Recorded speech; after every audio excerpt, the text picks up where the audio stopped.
Welcome back to ValleyHoopsInsider.com. I'm Schroeder, editor of the site. Scandal has hit the money conferences in the last few days, and it's sent the prognosticators scurrying. All the apologists have gone running to the hills. How do we defend the big-time programs now?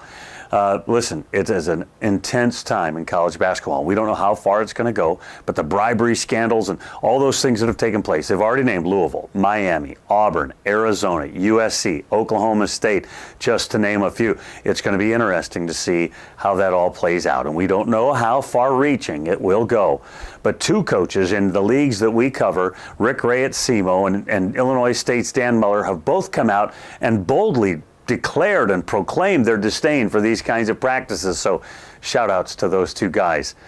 Maybe this scandal will open up the door for us to look again at the inequities in college basketball as it relates to the power or money conferences and what we call the mid-major conferences. The inequities, the unfair nature of scheduling, buying games, the way they're scrutinized in March on Selection Sunday. Perhaps now there's a bigger open door for Missouri Valley and Ohio Valley conferences to be looked at, those teams to be looked at in a more fair way. Well, the preseason publications have come out, and they're coming out day by day, and they're universally picking Missouri State to win the Valley, Belmont to continue their stranglehold on the OVC. And I just spent time with Paul Lusk at Missouri State, their head coach, and they are loaded.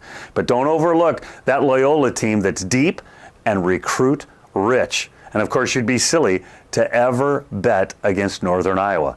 They're always really good. On the OVC side, a lot of teams have improved since Music City Madness. Maybe Murray State, maybe Jacksonville State could arise against a minus Evan Brad's Belmont Bruin team. Should be a wide open season in both conferences. Both leagues have their media days coming up here later in the month, and we'll be there. We'll be talking to the coaches, finding out the latest from their teams about practices and injuries and who's emerging and who's not. We're going to keep you up to date all preseason long and through the season. So keep ValleyHoopsInsider.com tagged, favorited right there in your menu bar. Also, follow me on Twitter. We'll try to keep you up to date on everything. Remember, since you've been there, make it a better place. We'll see you again real soon.